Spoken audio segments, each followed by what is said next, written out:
사랑하는 성도님들 안녕하세요. 오늘도 하나님의 말씀을 통해 하나님과 더욱 가까워지고 말씀을 읽고 묵상함으로 하나님과 동행하는 삶이 되기를 소망합니다. 오늘 함께 읽고 묵상할 말씀은 로마서 6장과 7장 말씀입니다.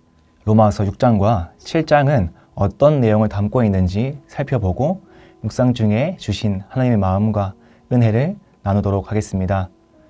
로마서 6장은 그리스도와 함께 죽고 함께 사는 삶을 살아야 한다는 메시지를 담고 있습니다.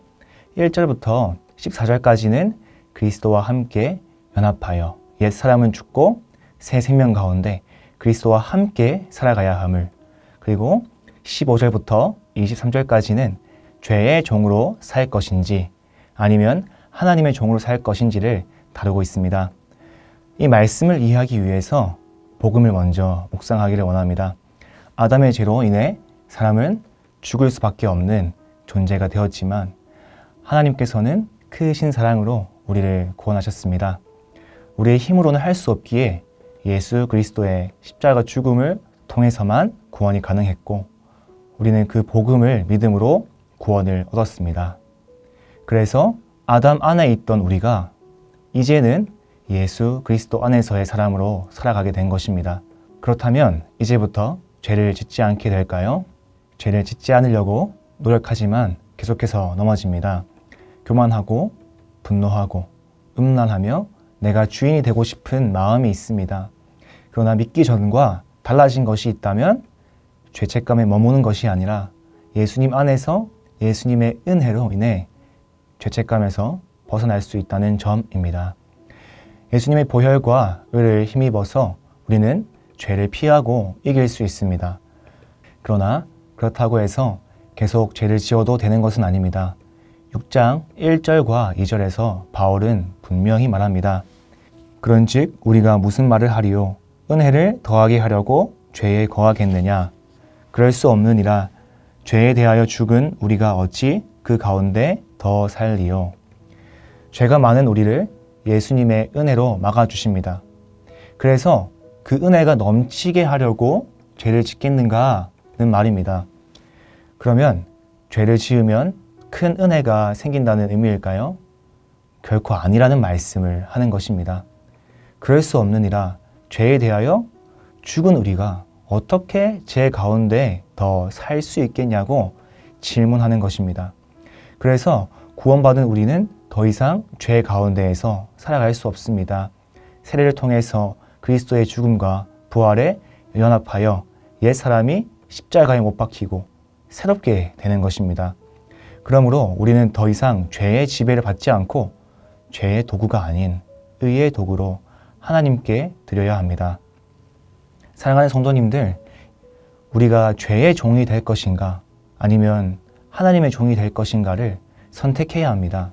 이전에 죄의 종이었을 때는 죄를 지어도 잘못인지 몰랐지만 지금은 거룩하지 않은 것을 깨닫게 해주시는 성령님을 통해 죄가 죄임을 깨닫게 됩니다. 이로 인해 우리는 회개하게 되고 하고 싶었던 대로 살았던 과거의 모습을 부끄러워합니다. 그러나 죄의 종일 때에는 그 죄를 부끄러워하지 않습니다. 그 죄의 마지막은 사망이며 하나님과의 관계가 깨짐을 의미합니다. 모두가 반드시 주의 종이 되기를 소망합니다. 예수님 안에서 거룩한 삶을 살아가기를 소망합니다. 사도 바울은 로마서 7장에서 율법과 죄 그리고 그리스도 안에서의 자유를 설명합니다. 먼저 바울은 율법을 결혼 관계에 비유합니다. 로마 사회에서 황제가 죽으면 그의 법도 함께 사라지듯이, 그리고 유대인의 법에서 남편이 죽으면 아내가 남편의 법에서 자유로워지는 것처럼 예수 그리스도를 믿는다는 것은 율법의 지배에서 벗어나 새로운 자유를 얻는 것입니다. 곧 우리는 율법에 대하여 죽었고 이제 부활하신 그리스도께 속하여 하나님을 위한 열매, 곧 예수님을 따라 사는 삶을 맺게 되었습니다. 우리의 삶이 예수님을 증거하는 삶인 것입니다. 그러나 여전히 율법과 죄의 관계에 대한 질문이 남습니다. 율법이 죄일까요? 바울은 율법이 죄 자체는 아니지만 죄가 율법을 이용하여 인간을 사망으로 끌고 간다고 설명합니다. 7절의 말씀처럼 탐내지 말라는 계명을 통해서 오히려 탐심이 드러나고 하지 말라는 명령이 욕망을 더 불러일으키는 것입니다. 율법은 본래 선한 것이지만 죄가 그것을 기회 삼아 사람 안에 죄의 욕망을 일으키고 결국 정죄로 이끌어갑니다. 따라서 율법은 죄인에게 자신이 죄인임을 깨닫게 하지만 동시에 죄는 율법을 도구 삼아서 사망으로 이끕니다. 바울은 이어서 율법을 지키고자 하는 마음은 있지만 죄에 붙잡힌 몸 때문에 힘들어하고 갈등한다고 고백합니다. 바울은 하나님의 법에 따라 선을 행하고 싶지만 죄가 끊임없이 지배한다고 말합니다. 그래서 19절에서 내가 원하는 바 선은 행하지 아니하고 도리어 원하지 아니하는 바 악을 행하는도다 라고 고백합니다. 바울은 이것을 자기 안에 있는 죄 때문이라고 말하며 결국 사람은 스스로 죄에서 벗어날 수 없는 연약한 존재임을 인정합니다. 이 갈등은 바울의 탄식으로 이어집니다. 24절에서 오호라 나는 곤고한 사람이로다. 이 사망의 몸에서 누가 나를 건져내랴. 그러나 곧 바울은 해답을 제시합니다. 우리 주 예수 그리스도로 말미암아 하나님께 감사하리로다. 오직 예수님만이 죄와 사망의 법에서 사람을 해방시키시는 분이십니다.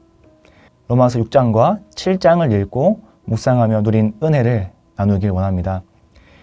나는 누구의 종으로 살 것인가? 주님의 종이 되기를 소망합니다. 6장에서 바울이 끊임없이 이야기하는 것은 너희가 어떻게 여전히 죄의 종으로 살겠느냐라고 묻는 것입니다.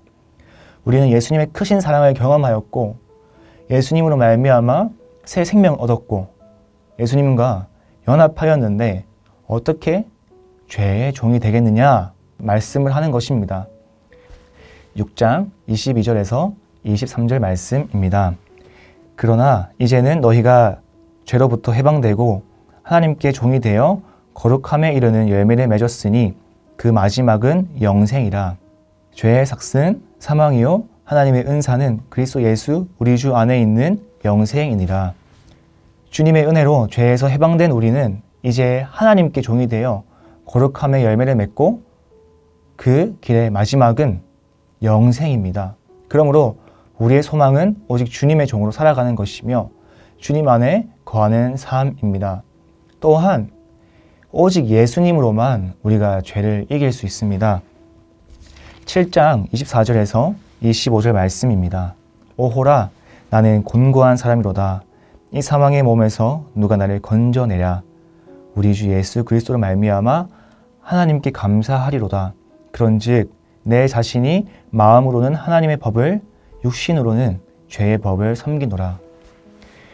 하나님과 늘 함께 동행하며 살아가기 위해 노력하고 복음을 전하기 위해 삶을 살아왔던 바울이 죄와 끊임없이 싸우며 이렇게 이야기합니다. 나는 곤고한 사람이다. 이 사망으로부터 누가 나를 건져낼까? 라고 말합니다. 그러나 마지막 이렇게 고백합니다. 예수 그리스도로 말미암아 하나님께 감사하리로다 말씀합니다. 오직 예수님만이 우리의 죄에서 건져내실 수 있는 분이십니다. 우리가 예수님의 종으로 살아가기를 소망합니다. 오늘도 예수님의 은혜를 깊이 기억하며 오직 예수님만이 우리를 붙드시고 죄에서 건져내실 수 있는 분임을 다시 고백하길 원합니다. 그 은혜를 붙잡고 말씀과 기도 가운데 날마다 죄와 싸우고 거룩을 향해 나아가는 삶을 살아가길 소망합니다. 오늘도 예수 그리스도의 은혜 안에서 우리 모두가 주님의 종으로 살아가기를 바랍니다. 기도하겠습니다. 하나님 아버지 감사합니다. 죽을 수밖에 없었던 우리를 살리시기 위하여 사랑하는 아들 예수님을 보내주심에 진심으로 감사를 드립니다. 그 크신 사랑으로 우리가 더 이상 죄의 종이 아니라 오직 하나님의 종으로 살아갈 수 있게 하셨습니다. 그 은혜를 찬양합니다. 하나님, 그러나 여전히 우리는 연약하여 때로는 죄에 계속 넘어지며 힘들어하고 있습니다. 하나님 그럴 때마다 예수님의 십자가의 사랑을 기억하길 소망합니다. 말씀과 기도로 늘 하나님께 나아가며 주님과 동행하는 삶을 살아가기를 간절히 소망합니다. 감사합니다. 사랑합니다. 예수님의 이름으로 기도합니다. 아멘.